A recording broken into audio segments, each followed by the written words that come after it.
Hello, everyone, and welcome to another episode of Coming Together, a series on understanding the social dynamics of Singapore and facilitating dialogue between locals and foreigners on various topics from current affairs to social norms. This series is in collaboration with thewhitehatters.sg, a local NGO that seeks to foster greater understanding and integration between the various communities in Singapore. My name is Rindo, and today's episode is What Do Foreigners Need to Know? Now, this time, it's just going to be us foreigners here. And I thought it'd be very interesting for us to just, share stories and experiences and, get our take on things. So I'm sure everybody knows, fellow collaborator, Melissa Fitzgerald. Hi, Melissa. Hello. Nice to see you. And today we also have a special guest, and her name is Amanda Un.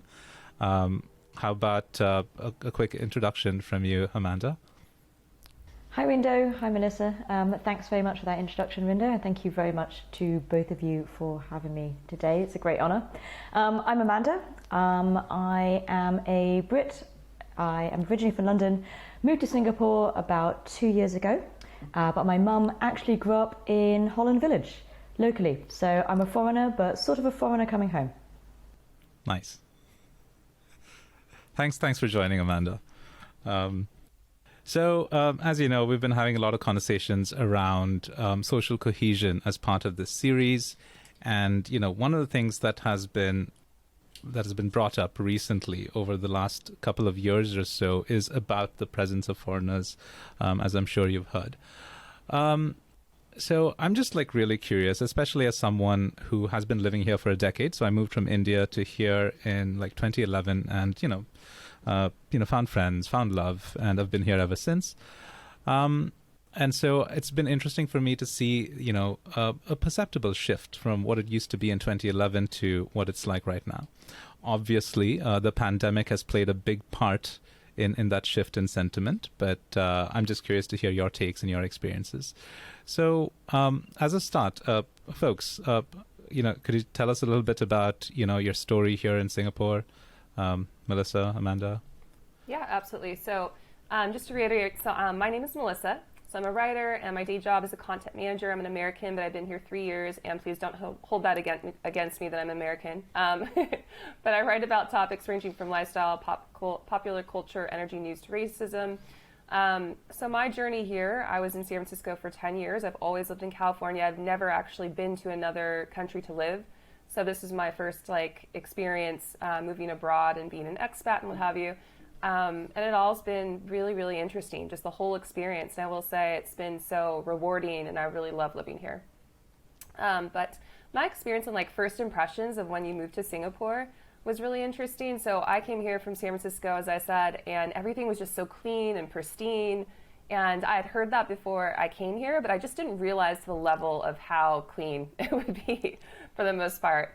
For instance, I went to the botanical gardens. I literally saw a gardener pick off brown leaves from a tree to make sure that it was aesthetically pleasing. I was just you would never see this anywhere in the States. I'm positive of this. So it's beautiful. So that was kind of something that I noticed when I was here. I also noticed just people were really, really nice and wholesome and lovely. I remember one of the first stories that I told friends back home is I saw somebody leaving a coffee shop, and they, I guess, didn't bring their phone, and somebody ran after them to say, hey, no, sir, here's your phone. Again, I'm sure that would happen maybe sometimes in San Francisco, but that's definitely not the norm. So that's kind of been my experience to where I'm wow, this is just such a lovely, really hospitality kind of based kind of country, which I really appreciate. Actually, when I told one of my Singaporean friends, though, that I felt that everybody was wholesome here that lived here, he laughed, and he's you're not hanging in the right crowds, or you're not hanging in my crowd. He was no, there's definitely some not so wholesome aspects of Singapore, but I've really yet to find it. Well, I kind of agree with you, Melissa, in that initial appraisal is something that I shared too, because it's I remember losing, cards, losing phones, losing wallets, and these things would invariably find their way to me. Like somebody would call a couple of days later saying that, hey, I found your wallet. And it's like, and sometimes I was baffled by that honesty. I mean, I guess I grew up like in a very cynical time and place. And so that was like very refreshing. So yeah, no, I remember those bits. Same here. I lost my phone and the Grab driver like immediately brought it back. He's just like, I'm so sorry. I usually always check. I was like, it's my fault. It's nothing to do with you. Like, it was just so sweet. And we had like a 5-minute conversation. He was like a lovely older gentleman, uncle. Yeah, he was so great though. I was just like, oh, I love these people. Yeah, I completely agree with Melissa. That was definitely something when I moved here 2 years ago. That I was really struck by. You arrive and everything is very clean, everything is very safe, everything is very wholesome, and I really like the use of that word. I think that it really sort of shows the side of Singapore that that everyone's very welcoming. I think I was sort of expecting that before I arrived. I think there is that image of Singapore as this very sort of clean, sanitized city-state, and that makes expat living very convenient. And I think that's one of the reasons why it's certainly been one of the most popular destinations for expats coming from the West, certainly from the UK. I think something I didn't expect moving here from South London is that there's also this amazing sort of slightly grittier side to it, and that was something that was really exciting for me to explore. There's an incredible budding sort of art scene. There's really exciting sort of creative industries emerging. You go to Joo Chiat and you can learn all sorts of new arts and crafts. They're really working to sort of nourish this sort of budding creativity. And it's a little bit raw, it's a little bit messy. It's not necessarily what I would have expected from these images of, the high-rise buildings on Orchard Road. But it's been really exciting to see that side of it as well. And I think going on from that, I moved in October 2019.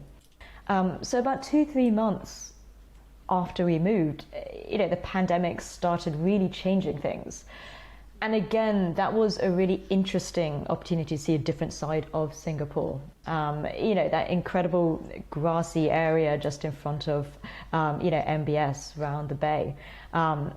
I talk to people and it's a common image now of how, that grass just suddenly started overgrowing for the first time in, certainly before any of my Singaporean friends could remember, during the first circuit breaker. And again, that was a messier side of Singapore. It was a more organic and raw side of Singapore that we were all shown, and it was really interesting. And I think it was actually quite unique, and it was quite special, I think. Yeah, no, that's definitely true. So I live in one of those neighborhoods. So I live in Geylang, so it's widely considered the red light district. Yeah, but of course it's a very vibrant neighborhood, and I will defend it to the death. But yeah, no. So there's a lot of stuff that's going on over here, and it doesn't necessarily fit into perceived notions of what Singapore is, especially for someone who's coming here for the first time, or someone who has just seen Crazy Rich Asians once, and they're like, oh, that's what Singapore is. So that was in my notes to talk about, by the way. Awesome. Went straight for it. Yeah. No, a fun fact about Crazy Rich Asians. So it's I think when it just came out, I mean, it was a big deal here, everybody's excited about it. But of course, there's a lot of commentary and stuff. But then there was a huge jump in people wanting to come to Singapore and stuff. So at the time, there was this colleague from the US that I was showing around town, and he was like, Rindo, I need to see every single one of the landmarks that was shown in the movie, so that I can take a picture for my wife. And I was like, oh God, okay, all right.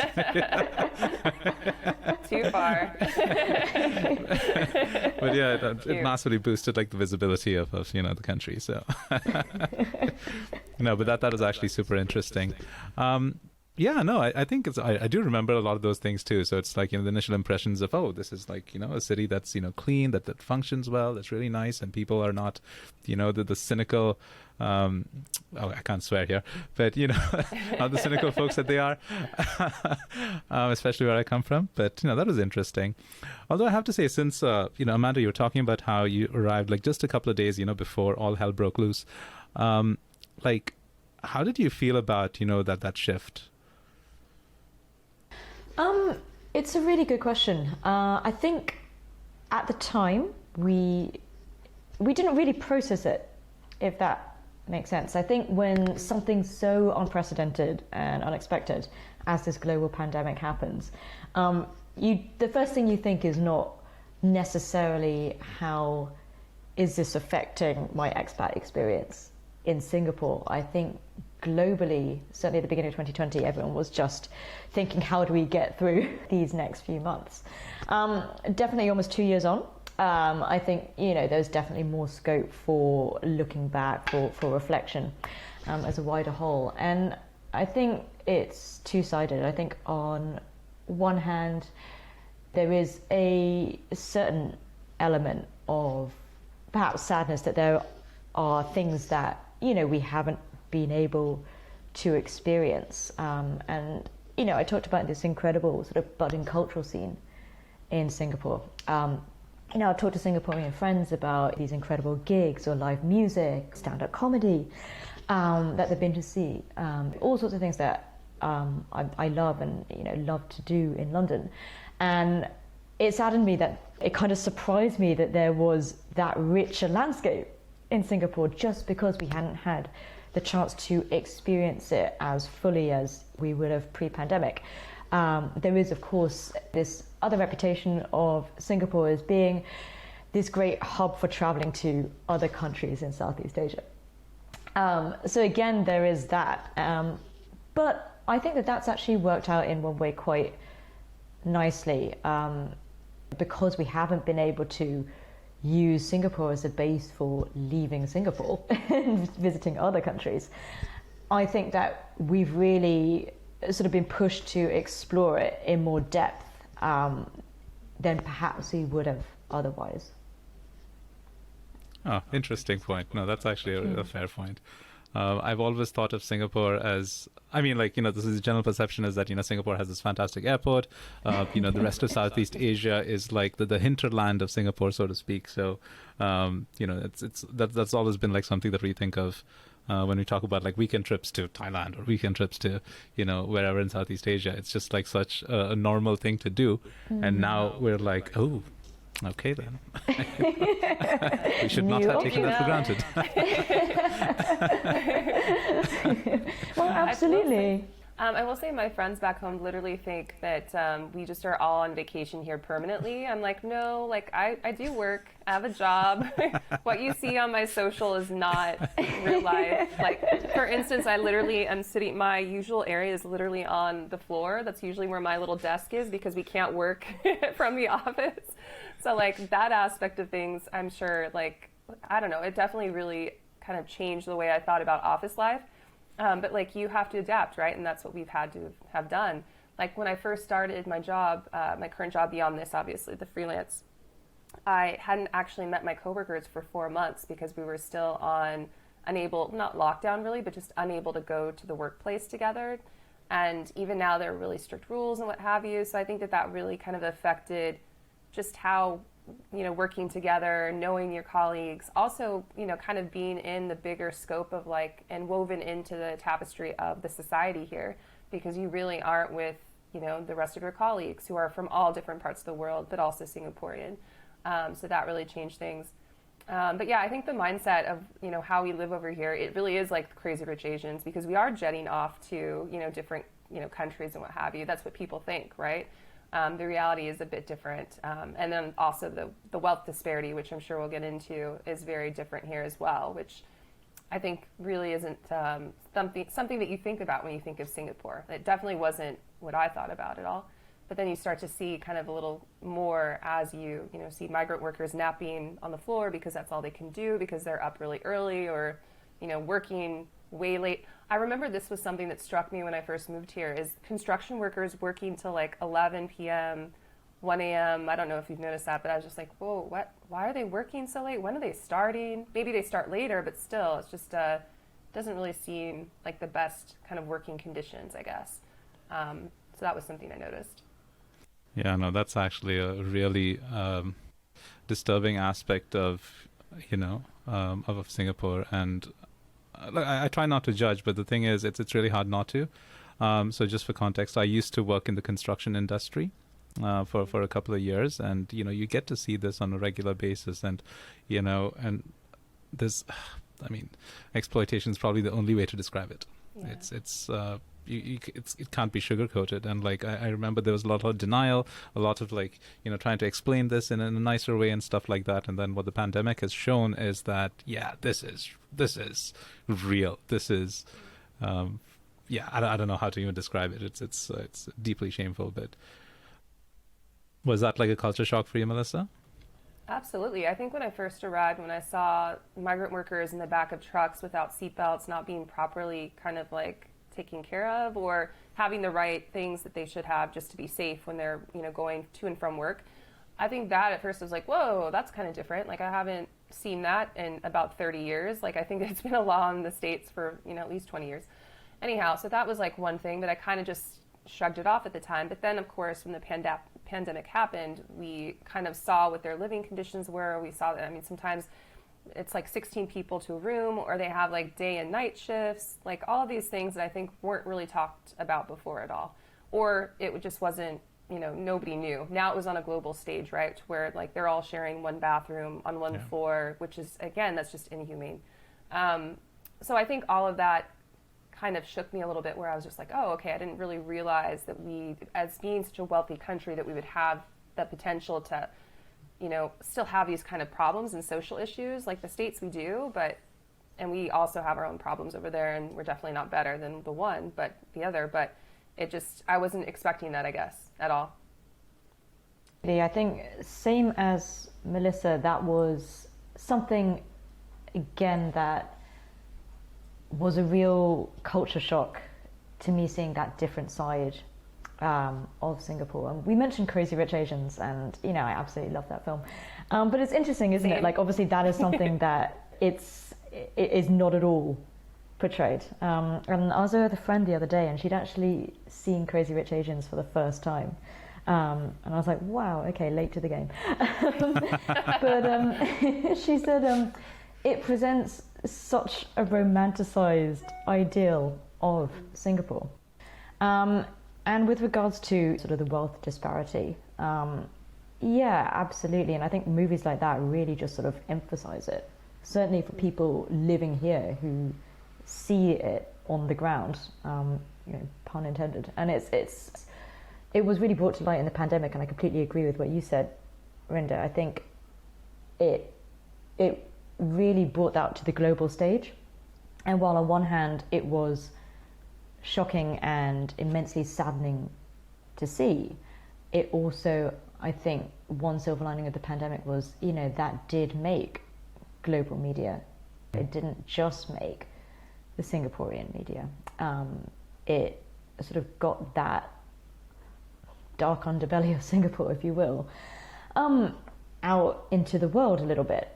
And as Melissa said, this is not, saying that other countries don't have their own problems as well. This is not a case of saying, one country is better than any other. But I think it is important when you are talking about a wider all foreigners perspective of any place, that you get both sides. And that Singapore is not this sort of idyll, this expat playground, if you will. And I do actually think, movies aside and people abroad aside, I actually think if you are living here as a foreigner, as an expat, it is possible to put your head in the sand a little bit. Liz and I have spoken about, the things that we noticed. You've spoken about, for example, and it was one of the first things that struck me as well, those trucks. There's awful trucks with no seatbelts that are also used to carry pallets of supplies of food. But if you don't want to notice that sort of thing, it's very easy to hide yourself in Sentosa Cove, where streets are literally privatized, and never see anything like that. So I think, again, we talk about foreigners' experience. I think also foreigners here, or expats here, have a certain element of choice. I guess we do have that luxury of not noticing these things. Mm-hmm.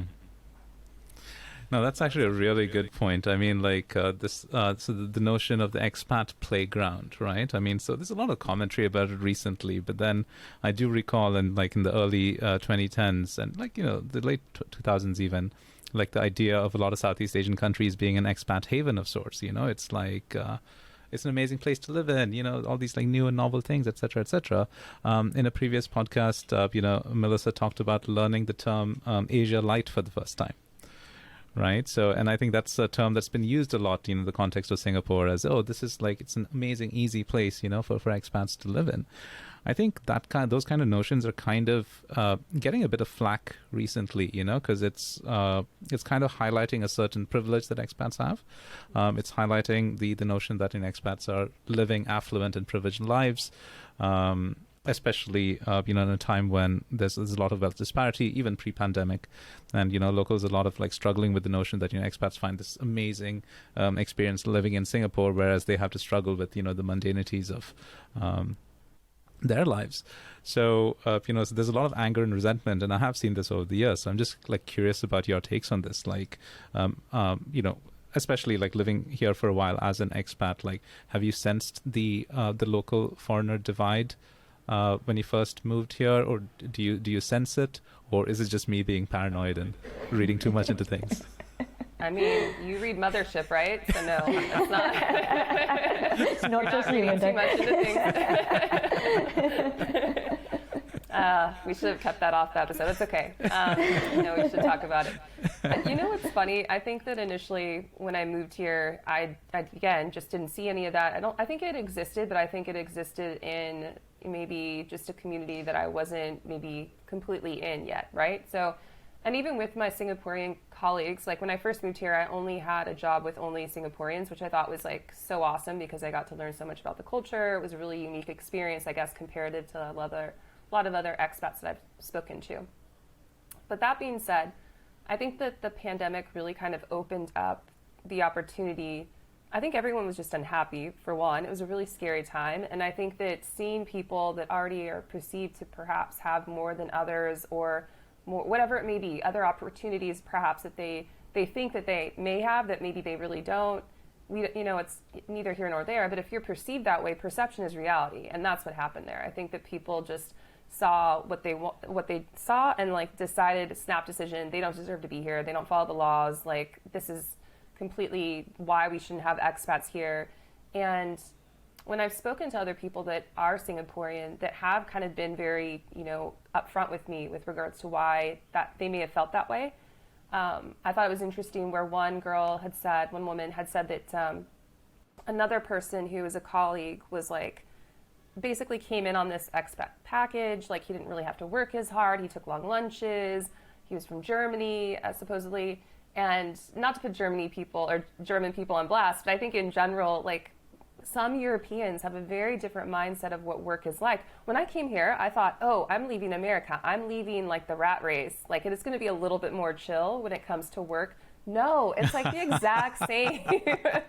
I could hack it. I'm fine. I've done it all my life. But I think Europeans coming here would be just what is this? Working till 8, 9 p.m.? Absolutely not.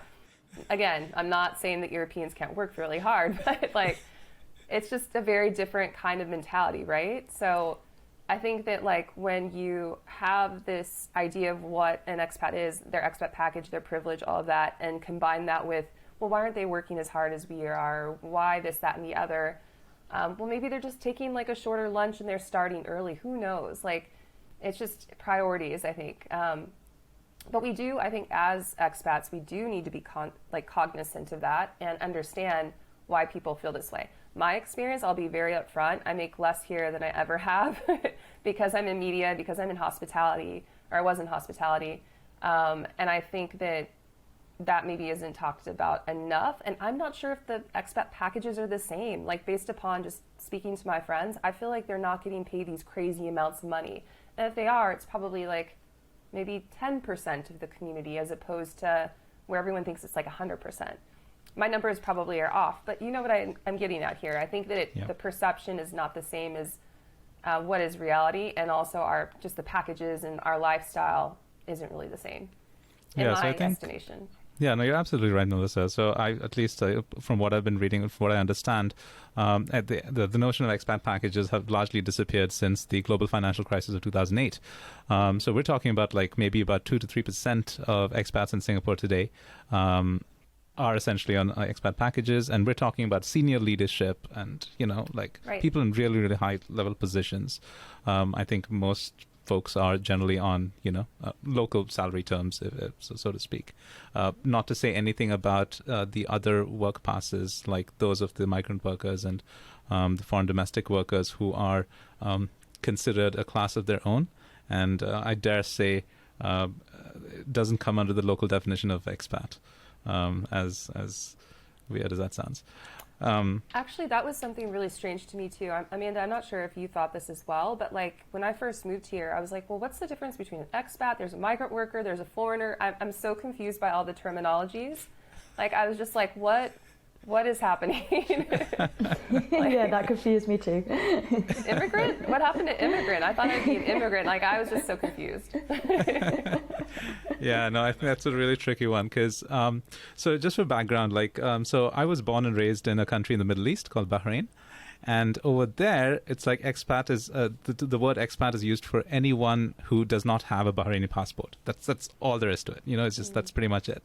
And that's the definition that we grew up with. That's the definition with which, we call ourselves, etc. Then moved to India, then now here in Singapore. And so since moving to Singapore, I find myself like reluctant to use the word expat, especially after when I initially started self-identifying as expat. I have had conversations where people are like, "Oh, are you an expat? Really?" And I think that the subtext is that, "Oh, but you are not from a developed country."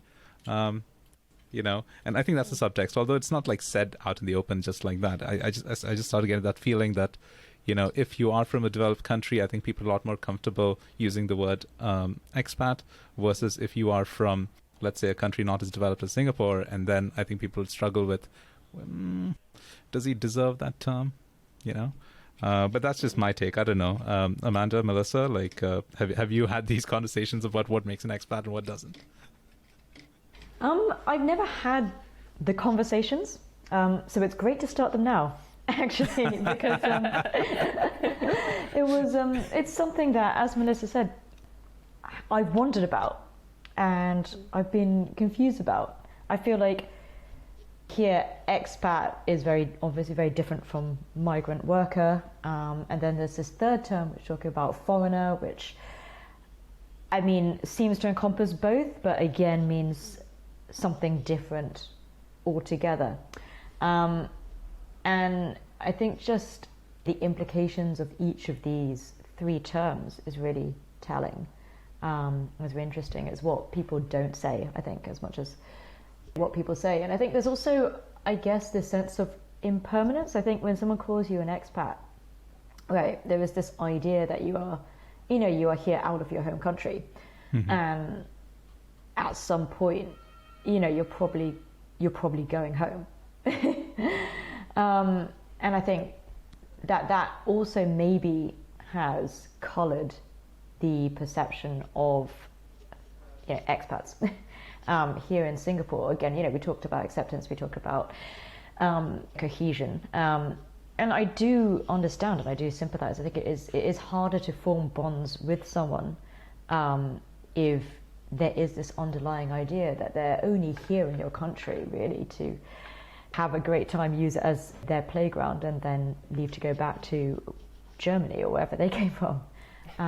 So I think that is interesting as well. I've actually found, living here, Singaporeans really welcoming.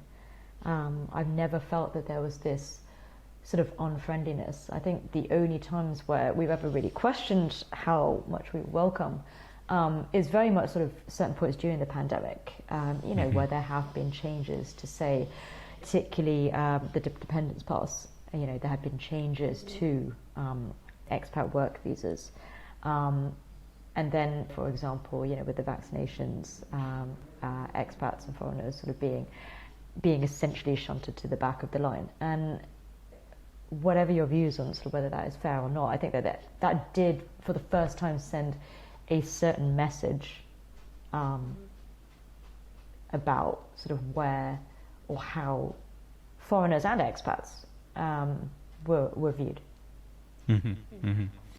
No, so I've been struggling with that too, Amanda. So just like you guys, like when I first moved here, like welcoming place, made friends. Most of my friends are Singaporean, and it's been like a really fun time of it's not just fun. I mean, there's like a period of character growth for me. Just having to be exposed to different cultures and customs and just different states of mind. So it's been pretty interesting. But yes, you are right in that. I think the last couple of years have really brought out like sentiments that have been like under the surface for quite some time. And the crazy part is that I understand where all of those sentiments come from. Yeah. It's not like I think that those are not unjustified, and that's the crazy part. It's like I empathize, but at the same time I'm conscious of the fact that I am the public enemy number one. So. Absolutely, I feel the same. But I mean, look, I think it's also one thing to note, and I guess that's the thing that a lot of my Singaporean friends tell me, is that it's not the kind of virulent nativism that we see elsewhere. So you don't have to like run the risk of having an empty bottle of beer thrown at your head, like it has been happening elsewhere. So that is some comfort, I guess. But at the same time, I think it's worth understanding whether it gets better or worse. Can I ask you folks, Melissa, Amanda, like what are your thoughts on the general sentiments of nativism in Singapore right now? I mean, I think after the Parliament speech that we had, I think that was really needed, right? I think that in general, like, unity is really important. I think that, ironically, I came from a country that was going through a lot and still is going through a lot. And coming here, I thought, for some reason, I just thought that, it's going to be all, harmony and, daisies and rainbows. It's going to be great racially. It's going to be fine. And it is for the most part. To go back to what you guys were saying with, have I experienced anything? Absolutely not. It's all just been online. It's been via the dependence pass, which is a challenge because my husband's here on, the primary pass. But I think going back to the Parliament speech, I think it was needed. I think that we need to do a better job at when it comes to government strategies and taking a stance against, xenophobia. I think it's really important that we do that. And I'm glad that they have a lot of like these new things, such as like women who are able to wear hijabs now in medical fields as a nurse, which before that was not allowed. I think that all of this is needed. And I think before perhaps the culture was, let's not talk about it. We'll just like do as much as we can and let's not talk about, where I think now we are. And I think that's why we're doing this podcast, and that's why these things like having conversations about everything is just really, really important, because otherwise, just as we kind of mentioned before, it kind of bubbles underneath the surface a bit. So I think that in general, to get it all out is like, if you have a problem with somebody or, why people are here, have a conversation about it, and maybe not just bitch about it. Oh, can I say that word? But like have a conversation about I'm keeping it. Awesome. But also maybe even just try to like understand where they're coming from. I think that that's a lot of what we're missing here sometimes, is just like compassion. When anytime there's xenophobia, it's usually like you're, enemy number one, because they perhaps are taking away from something that you thought was yours or what have you, whether it be, living in Singapore or what have you. So I think that's my take on it. Yeah. Amanda, I'm curious about your take, because I mean, it's been, you just arrived like right before the pandemic. So I'm just curious to see if, like what are your thoughts about it? Yeah, no, you're right. I think it was an interesting time to arrive. Definitely. I think, as Melissa said, I think what's important is when you see these things, when you see a country and as people go through these things and you are living there, I think it's important to understand or try and see from their perspective, so why these things are arising. And I think it's also important to know that Singapore has a really high percentage of expats. Tried to do a little bit of Google research before this podcast, and from about 2018 to 2020, what the percentage has it's hovered between sort of 25 and 40, almost 41%. Yeah. So I mean, it's high. 40, that's really high. So you can kind of understand, right, sort of why there may be certain attitudes towards these people coming in and maybe staying, maybe not, and again, sort of the cultural attitudes that they themselves bring. The pandemic was interesting because it brought a lot of the things that we've spoken about, already to light. And I think that is a good thing. I think it's so much more productive, as Melissa said, to actually get these things out in the open and have discussions about them. Whereas I'm not sure, but I get the impression that before they weren't talked about so much. They were sort of somewhat taboo subjects, right? Sort of cultural hostility, racism, that sort of thing. They just didn't, apparently just didn't exist in Singapore. At least that's the impression that Singapore was trying to present to the rest of the world. On the other hand, we went through pretty intense circuit breakers. We're now in restrictions where you could only meet groups of 2.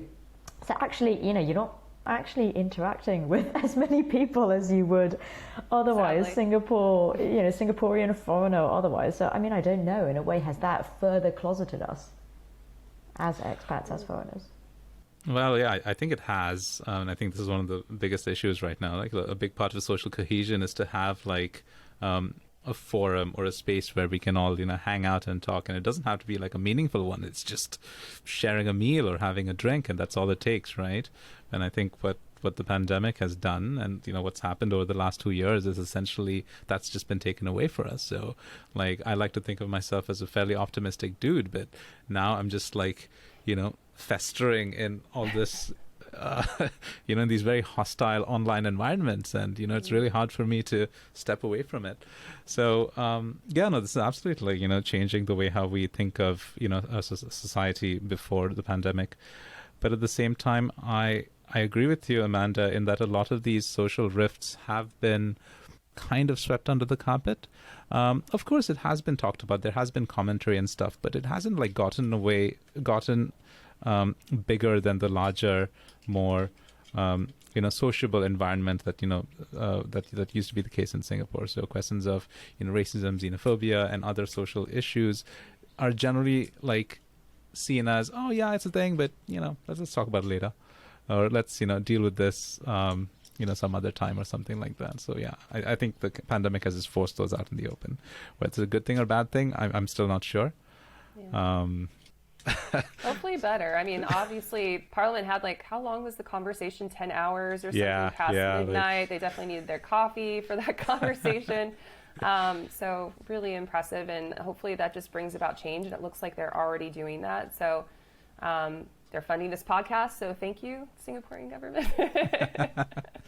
So I'm really curious, like Melissa, Amanda, since, nativism, nationalism are not necessarily Singaporean phenomena, right? I mean, it's been gaining traction over the last decade. What's it like in the UK and what's it like in the US? Like, how does nativism manifest itself there? I'll let Amanda take this one. I'll get into it in a minute. Collecting my thoughts. I think that's an important point to make. We've talked a lot about the sort of social disparity we've seen in Singapore. We've talked about potential attitudes of unfriendliness, and I think it is really important to stress that this is something that is absolutely not exclusive to Singapore. So, I mean, coming from the UK, I left just as, I've come back just as the country is sort of starting to deal with the fallout of Brexit, and the sort of issues with workforce and supply chains that is really presenting.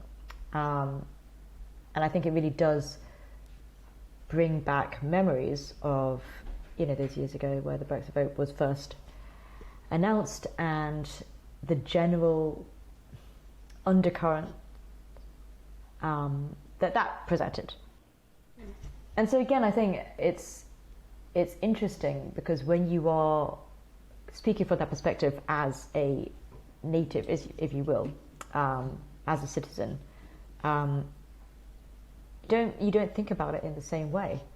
I certainly didn't, and I think definitely, coming to Singapore as an expat, as a foreigner, actually seeing people's attitudes towards people who have come from abroad, and how they are accepted, that really made me reflect actually, how we in the UK sort of treat and accept our foreigners, our immigrants, people who come from other countries.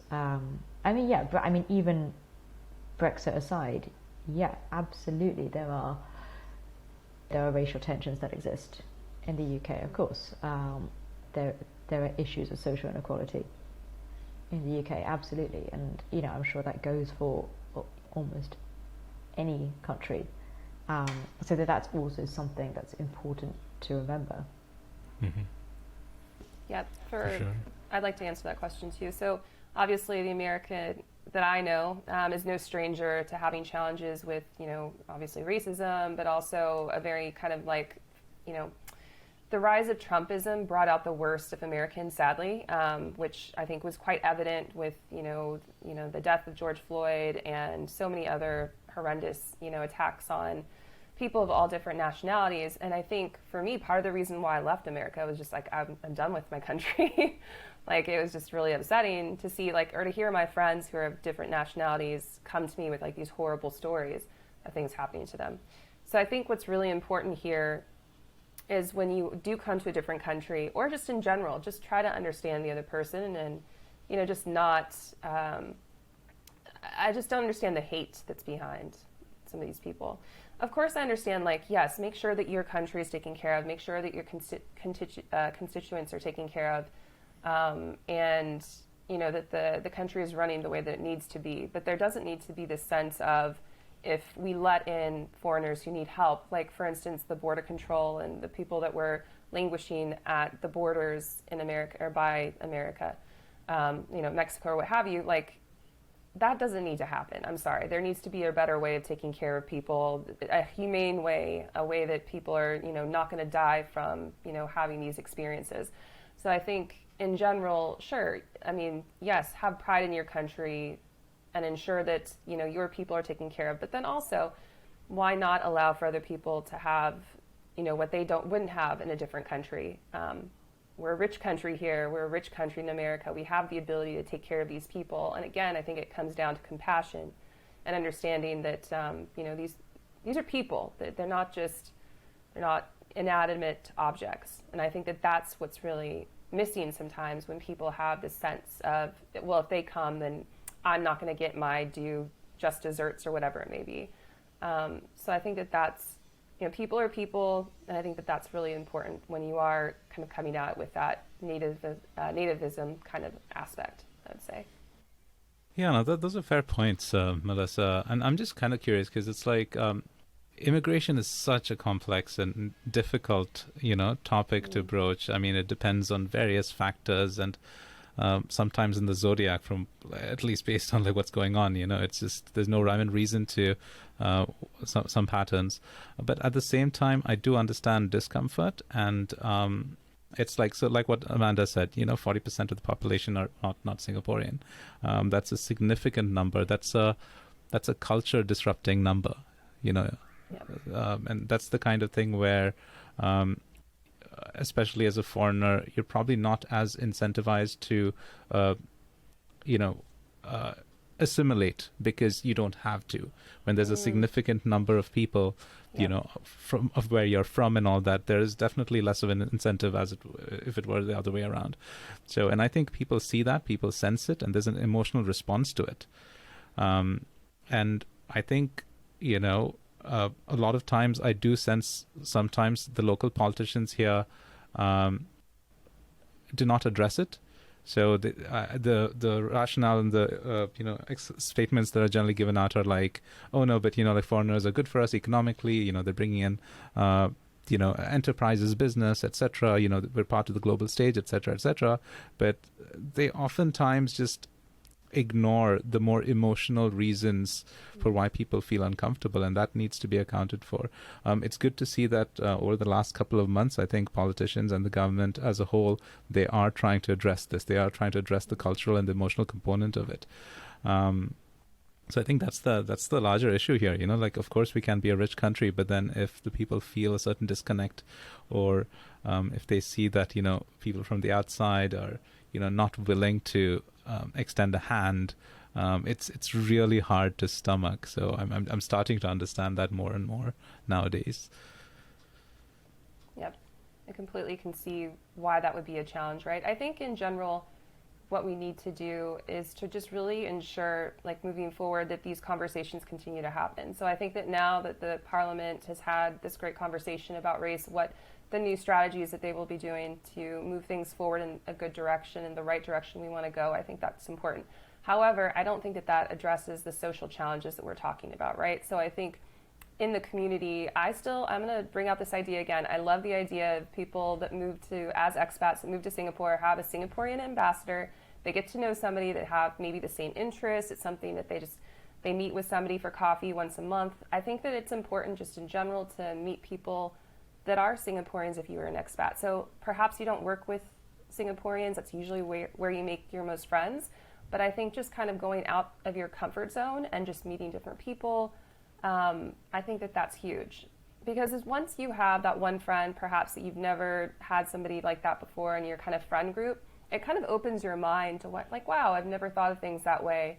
And I think that that's what we're missing with a lot of these social challenges, is it's just, you know, they don't have that, perhaps, where they can't like say, oh, but I know Mark down the street and he's great, and he's told me that he doesn't make this like crazy, you know, package that everyone supposedly has, and he just is working and living his life with his family, and that's all that anyone really wants to do when they move here. So I think that's a huge part of the social aspect of it. Other than that, it's really hard to enforce something like this, though. Like, how do you enforce cultures kind of integrating a bit more, other than, you know, sanctioning? You know, they're already kind of doing this with works at work, when you have the whole amount of foreigners compared it to a local like ratio that you have to meet before you could even you know, give a position to somebody. So they are, I think, already trying to do that.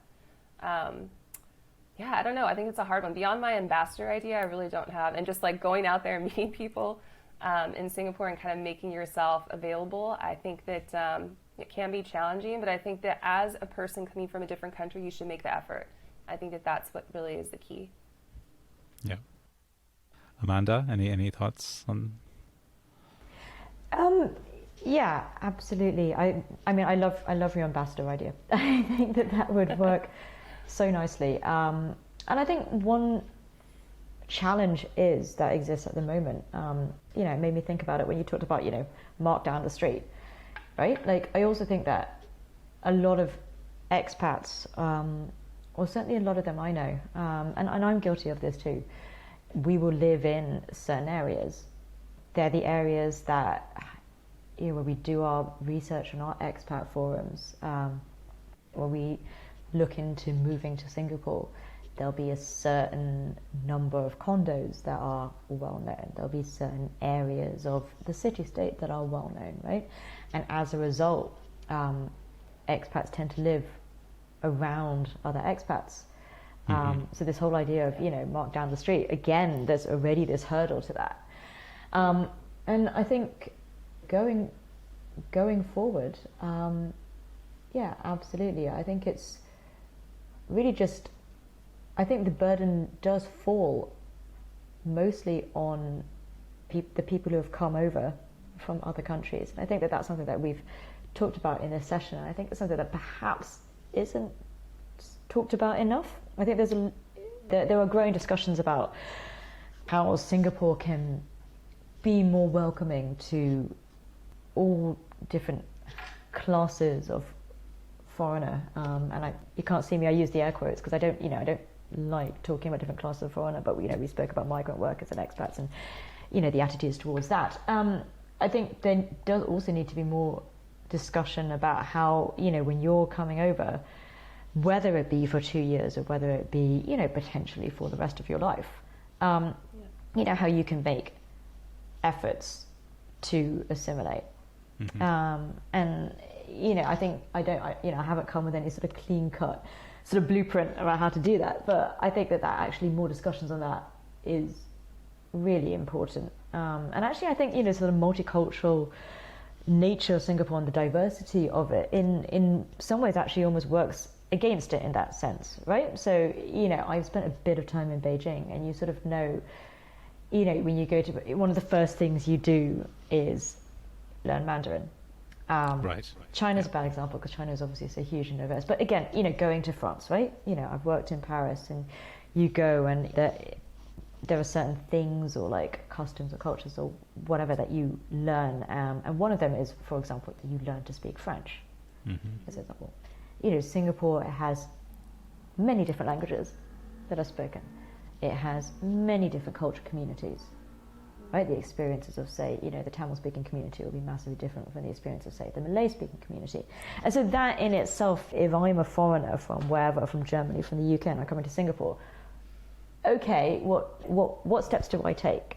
How can I actually spread the message that I'm here and I'm not here to impose, I'm not here to sort of take anything away, as Melissa said earlier. I'm actually, what can I do to assimilate, right? Like, what can I do to actually make the process smooth for you as well? Right. No, I absolutely agree. I think it's very important. I think the onus should be on us as foreigners. I think it's very important, and sometimes a lot of us tend to forget that. It goes back to the whole notions of an expat playground and everything that implies. So the idea is that it's easy living. We don't have to put too much effort. It's like, the island is there for our taking and all of that, neo-imperialist garbage. But at the same time, it's interesting that you talked about the whole language thing, right? So I think language is probably like the key part of signaling whether you have integrated or not in other countries. Like, to take the example of France, great example. It's like, if you speak French, nothing else matters. It's like, clearly this person has put in the effort to learn the language. In Singapore, it's actually different, and it works like two ways, right? Number one, of course, there's a multitude of languages. And then number two, if I were to take the example of what used to happen in the early part of, the last decade, it's like a lot of Singaporeans were very angry when, the foreign population doesn't speak English. So they'd be like, you're in Singapore, you better speak English. So that is also seen as a marker of localism, if you will.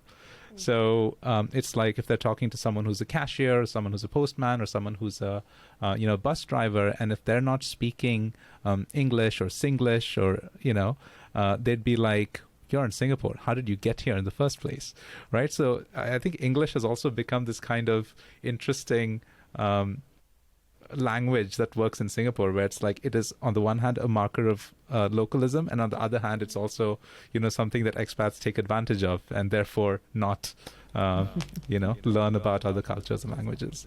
So, and what about Singlish? It's interesting you mentioned Singlish. Oh yeah, no. So Singlish is it's something that Singaporeans are very proud of, and it's something that it's brought up constantly as a clear marker of localism, and the thing is that, like, so whenever I try it, for example, my local friends tell me to just not. They'd be like, just don't butcher the language, dude. So I've become very careful and discerning with who I speak it with. My wife is Singaporean, and she just tells me not to just speak it. She's really just stop. I've tried. Yeah, have you tried? Can't get the swing of it. I've definitely tried. So I just say auntie and uncle, and I feel like, okay, I've done my due diligence. That's my Singlish. Because I've tried saying law and like lay and may and all that to my colleagues, and they just like, they laugh at me. I'm like, that's not. But I mean, that's fine. I could take it. Like, it's fine. Like, Yeah, no, it's fun. Definitely It's not what I'm going to be speaking with, I guess. No, I think it's really interesting because it's fascinating because a lot of the online forums, for example, they use Singlish, so it's really good to it's really interesting to see like those lingual connections, and I enjoy it for the most part. Can't say that I'm an expert by any measure. No. What it does do, though, what I will say about Singlish is I think that it is, and this is how I kind of view it, is I feel like Singlish is this really lovely way of like burgeoning language to where it like connects you to the person. It kind of like almost, what's the way, like you're more familiar with them when you use the term like lay, la, all of that. Do you know what I mean? Like it's more friendly, like no la, like it's like instead of just saying no, which you would do in America, you say this, and it's just, I feel like a lovely way to speak, I guess, when you think of it that way. Like it's a more kind of connecting language, if you will, if that makes sense. That's a really good point, Melissa. I think there's that element of familiarity. It's like no la, just La, la. I just sounded Irish. I don't know where that came from. But like, how good is your Singlish, Amanda? It's pretty terrible. A friend has got me a Singlish phrase book. Oh, I have one too. Is it blue? Oh my gosh. Let me show purple. it to you. We'll have to compare. Rindo's laughing because I was giving it to him, or to myself, the last time I saw him. So is it this one? Which I highly recommend. Oh wow, that one looks hardcore. Mine is less hardcore. It's super cute. Smaller, thinner, and I think has more cartoon illustrations. Okay. Yeah, I like the point you made about the auntie and uncle thing, though. I think that's one thing definitely I've sort of got sorted, and I think definitely being raised as part of an Asian family, that's something that comes very naturally to me. And I think it's quite interesting, we'll be out in a hawker market or wherever, and my husband, who is British Caucasian, once in a while, like, he'll use the auntie and uncle, and the response he gets from the Singaporean aunties and uncles is, I mean, it's heartwarming to behold, but I mean, and it's definitely markedly different from coming from an Asian woman. I feel like coming from me, it's a bit like, well, yeah, obviously, show some respect. And I think that's also something that's been quite interesting as well, like, seeing the attitudes towards, say, Caucasian expats, as opposed to, so my experience as an East Asian expat. I think that is interesting as well. It really is. That's a whole other topic. Yeah, that's a whole other ballgame, whole other can of worms. I think the last question would be for you guys like, what advice would you give to foreigners moving here? Like, if someone were to move tomorrow and they would ask you, Melissa and Amanda, for help, advice, tips, tricks, to navigate life in Singapore, what advice would you give them? I think I would say pack your patience, because I feel like what happens sometimes when you move to a different country is you just assume, for some reason, you're moving somewhere else, but you just assume everything is going to work the same way from where you came from, if that makes sense. Like, there's certain things to where you're just like, oh, well, why don't they just do it this way? So I think that in general, although I've had the opposite where I'm like, oh my God, like, I love the cartoons on the MRT and it's so safe here, you know what I mean? But like, in general, I think that there are some things to where we could get kind of just impatient about things and like, why isn't it happening the way that I think it's going to? So I also think that just remember that you're in someone else's home and behave that way. Like, you're not in your home country, so understand that you need to have a little bit more flexibility perhaps than you would have back at home. I mean, it just drives me nuts when you see people disrespecting other people because maybe their English isn't what they expect it to be or whatever. It's just rudeness, right? But so I think that just have a little compassion. I think that that's really important too. And just try out the food. Eat everything. Eat the pineapple cakes. Eat like everything at Hawkers. It's amazing. Super inexpensive. Those people have probably been cooking longer than you've been alive. So have at it. And just talk to people. Talk to people, all different backgrounds. I mean, this is definitely it's a mixing pot. So you have so many different types of interesting people to chat with. So it's at your benefit to do so. So I'd say that. Thanks, Melissa. I would say definitely push yourself out of your comfort zone. I'd say get out of your bubble. One of the first things that Singaporeans said to me when I first arrived in Singapore was, if you can't survive as an expat in Singapore, you can't survive anywhere. And, we laughed Good about point. it, but I think the truth is it is a very convenient place to live. It's very clean, it's very efficient. It is possible to hide yourself away in an expat bubble because it's such a huge percentage of the population. It's very easy with this fantastic, diverse food scene to only eat the dishes that you're used to back home. And they'll be just as delicious, if not more, than you experience back home. I would say try not to do that, right? Try not to get into that routine where, you are stuck in this comfortable bubble of convenience. Get out, explore. There is so much more to Singapore, I think, than this crazy rich Asian sort of very clean, very sanitized sort of image that they've built. That's only one side of it. Yeah. Thanks, Amanda. I feel like I agree with all of these points, but I'll perhaps probably provide a little more cynical advice. I think the one thing that I would probably give advice, the advice that I'd give to this foreigner who's coming in would be, to understand social issues before mouthing off. I feel like Singaporeans are very proud people. They're very proud of their heritage, their culture, their history, their country. And I think, us haphazardly mouthing off opinions, to the tune of, oh, but back in my country it's better, back in my country it's this and that and this, like really rubs people the wrong way. No, I mean, this applies to people from my country too. So, and God knows I've been guilty of it a couple of times. So it's something that you kind of learn the hard way too. So I think it's, people are very proud of their country. And I think the one thing to note is that, there's this general thing that Singaporeans love to say is that, Singaporeans love to complain.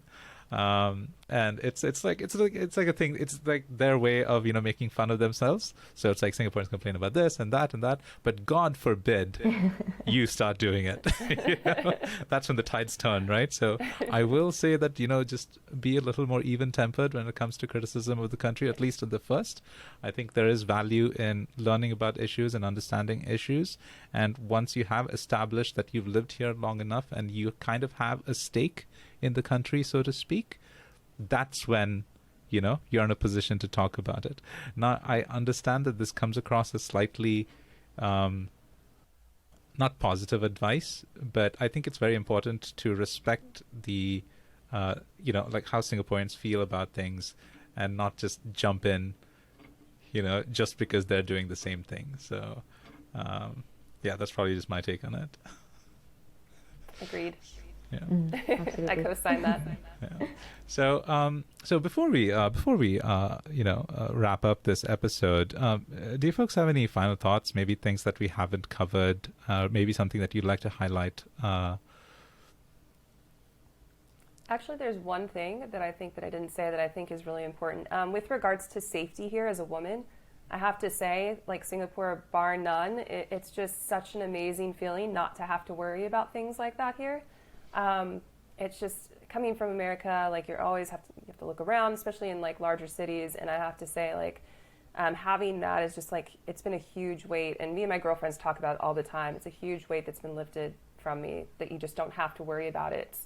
I mean, in that way, it's a utopia, honestly. So, yep. And then just come. Singapore is amazing. We have these challenges, but for the most part, like you come over here and enjoy the ride because people are so lovely for the most part.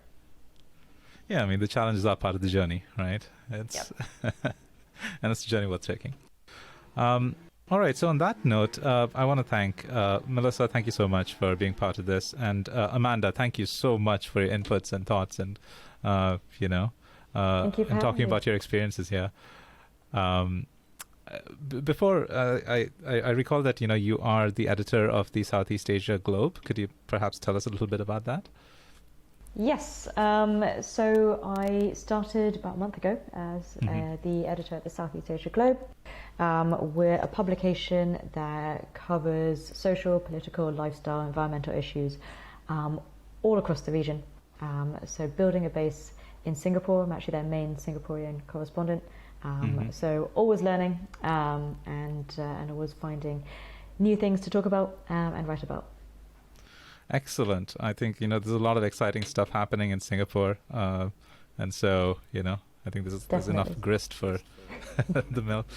No, thanks so much, Amanda. And on that note, Melissa, Amanda, I want to thank you both. To everyone listening to this podcast, I hope you enjoyed the conversation and, the opinions here. If you have any thoughts, if you have any feedback, if you have any hate mail, please, slide into my DMs and happy to address them. So once again, we are available on, Apple Podcasts, Spotify. We're also on YouTube. So check it out. And as I said, if you have any thoughts, please feel free to reach out, and we're happy to have more conversations around it. All right. So Melissa and Amanda, thank you so much.